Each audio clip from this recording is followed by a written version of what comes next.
Yo, what is going on, guys? Luke Del Priore here. Dario Del Priore here too. Guys, today you are in for a treat. There's a ton of people that make money online, or apparently they make money online, and a lot of you guys wonder, like, what do these people even actually do? How are they making money? What the fuck is this shit? Is it a scam? Blah, blah, blah, blah, blah. Today I'm going to be uncovering a lot of it so you can actually understand what people are doing, and you can understand that if you want to be an entrepreneur and you want to build a business online, what the right thing would be to do as opposed to what most people are actually doing right now. You're going to see a lot of these guys fizzle out, and I will explain why. There is a difference between fast money, which we'll put this in quotations here. This is money that you make fast. We'll say less than 1 year, right? Less than 1 year, you're trying to maximize the amount of money that you're earning, okay? Versus generational wealth. So obviously this is like 30 plus years, right? When you compare fast money versus generational wealth, there's a ton of differences, and we can kind of break down some of these over here. So what are some ways that you can make fast money? And mind you guys, just so you know, when I say fast money, I'm not necessarily saying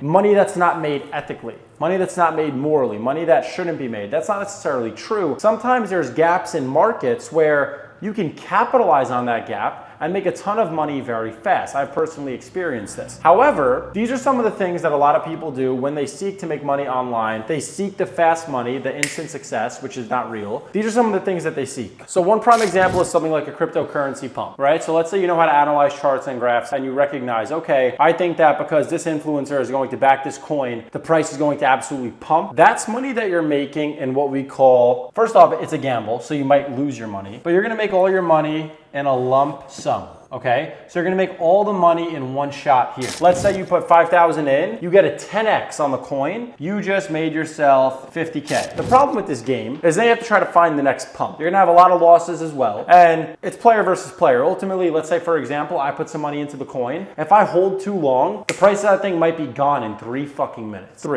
you need to be very careful with pumps. They're risky. Drop shipping. Now drop shipping is a little bit different than e-commerce. With drop shipping, you're constantly seeking a new product that you can sell from someone else that hosts it as their own inventory that you're gonna put on a landing page you're then gonna try to sell. Here's the problem. Now we're competing with fucking Amazon. Now we're competing with people that are familiar with drop shippers, so people don't really like to buy from privatized websites as much anymore. We also know that with drop shipping, a big downside to drop shipping in itself is that there is a ton of misinformation out there, a ton. That is one industry that got hit the hardest when it comes to scams and guru products. Drop shipping is immediately associated with fucking scam. The margins are also relatively low, and it's a hard business to scale.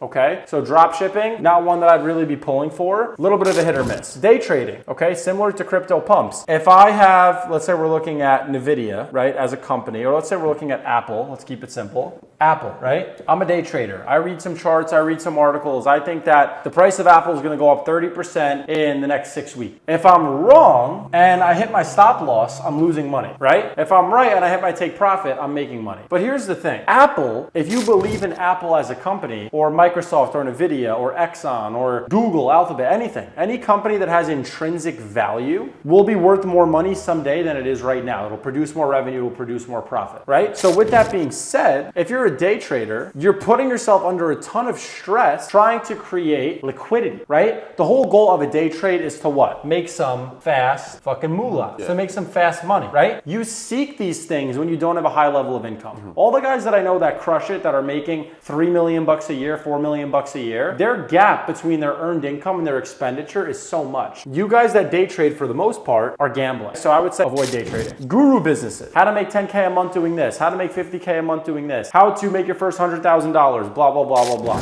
Why is a guru business a fast money business? Well, the market of people wanting to make money will always be a thing. However, the vehicle that you sell them on, for the most part, might not be around forever. We see this with growth creators, school communities. These things are gonna fizzle out, okay? So guru businesses, not the best. Consulting, right? You're selling your time to consult someone on something. If you're watching this video, you probably don't have enough skill to consult anyone on anything, let's be real. So you're not gonna be a consultant. And the thing with these guru businesses is that time ends up becoming your enemy. So what I mean by that is the longer you stay in business in one of these things, the closer you get to losing everything that you built, which is scary to think about. But the more trades you place, right? Like the more times you go to the casino, the higher the likelihood is that you fucking lose everything, right? The more you chase crypto pumps, the higher the likelihood is that maybe you get good at it and you can catch a pump every once in a while. But even if you make $500,000 on a pump, what do you then do with the money? money. You don't have predictable income. You don't have predictable cash flow because you're constantly chasing pumps. You're going to try to make the money the exact same way that you just did, which requires an insane amount of risk. And what happens when crypto dries up?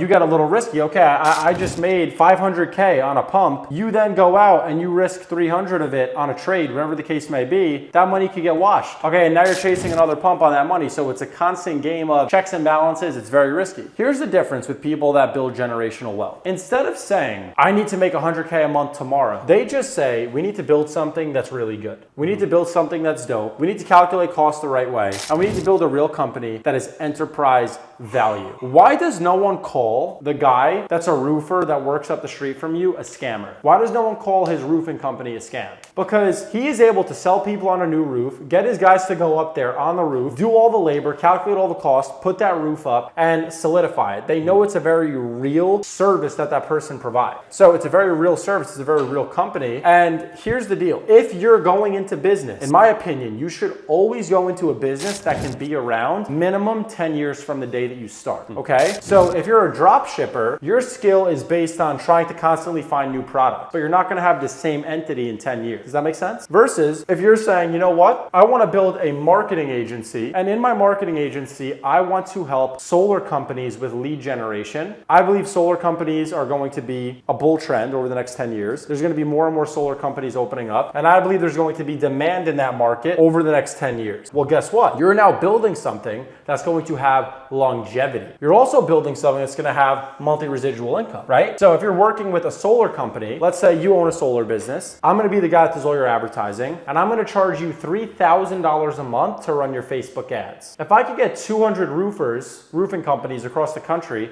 to pay me $3,000 a month consistently, that's a $600,000 a month revenue company. So guess what? Is that gonna take way longer than all this stuff? Hell yeah. That's gonna take a super long time versus me getting into some trades, me trying to start a guru business. I could probably do all these things in a couple months, but to build a good company, let's say that example of a marketing agency for solar companies, 200 active clients consistently paying me $3,000 a month, that might take me 5 years, maybe longer. That might take me 6 years. But guess what? Once I do it, I have a company that's spitting out $600,000 a month in predictable revenue, and I might profit $300,000 a month. Now, once you're in a position where you're making hundreds of thousands of dollars a month, you can then get a little bit risky because you have so much extra income. You could allocate a certain amount to be risky. Yes, then if you want to take a trade, or if you want to fund a business or do something that's a little bit riskier, you can do it because your income level is so high.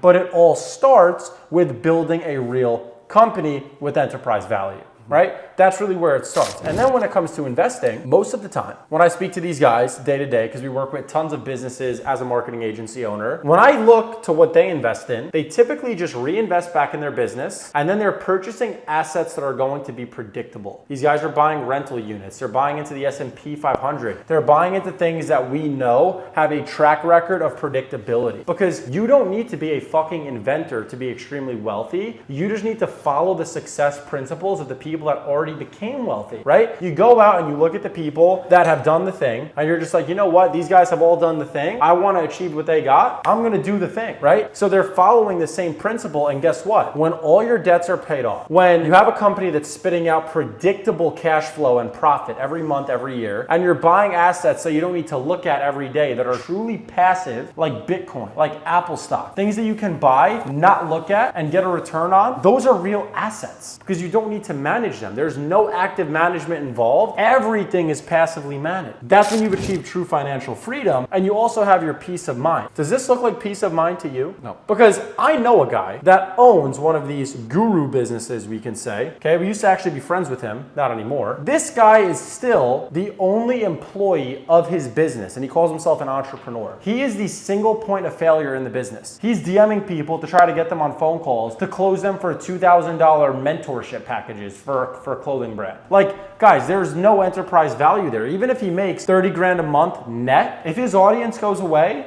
he has nothing. Let's say his audience goes away and he has nothing. There's no more income. He's a single point of failure. There's no more predictable income. Versus over here, you build a real company with enterprise value. Eventually, you might not even need to work on it and it's still paying you tons and tons of money. We know a guy like that too. Exactly. So on both ends of the spectrum, we see the seasoned entrepreneur, the guys that have been in the game for years and years and years and years, and what they have focused on building and where they put their money and how they decide to diversify and take on risk, versus these guys over here. And although these guys might show you a car, they might show you a watch, they might show you, look at it, I'm killing it. Just ask them, what are your 10-year goals within your business? And 99% of the time, oh, I just want to grow it. They're not going to give you a real answer because they're the single point of failure in this business. If you look at all these, they're all relying upon you. Crypto pump, you're the one chasing the pump. Drop shipping, you're the one running it. Day trading, you're the one reading that chart. A guru business is centralized around you and what you know and what you can do. Consulting is literally you, okay? So all this shit has one single point of failure. But guess what? A real company with enterprise value, with sales reps, with support,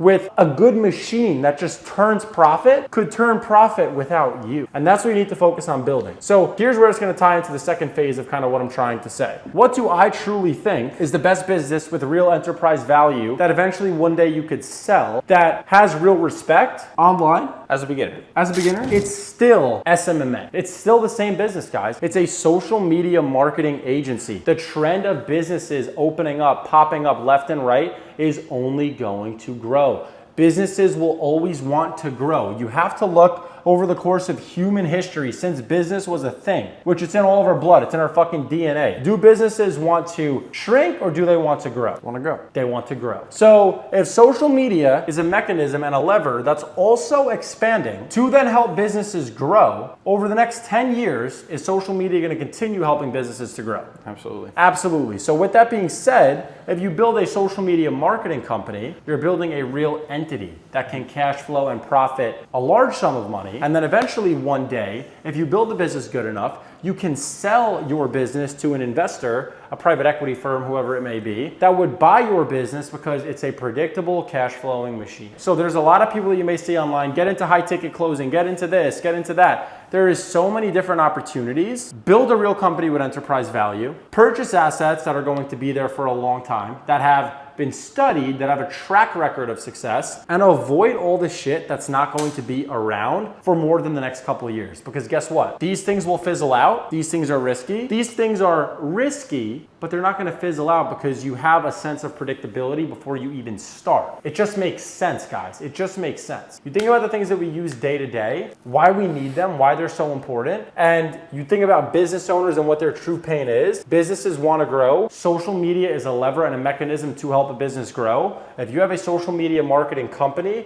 you're just literally helping businesses market online to expand and acquire more revenue. Businesses will always invest into that. Just like they're always going to need accountants, just like they're always going to need payment processing. It's just the cost of doing business. That's the difference between guys that I know online that are focused on their fast money versus the guys that are focused on building generational wealth. And the big difference and the takeaway is they're building something that has staff that relies on not just exclusively themselves, it relies on their staff as well, not just them. And the guys that are focused on the guru businesses over the next couple of years, who knows where they're going to end up? No one knows, because one bad market trend could send them into fucking nothing. But these guys, the generational wealth guys, are going to be fine. So I hope that's you. All right? With that being said, I hope you guys got value out of this video. Do not forget to like, share, follow, subscribe for more great content. See you in the next one. Now go work.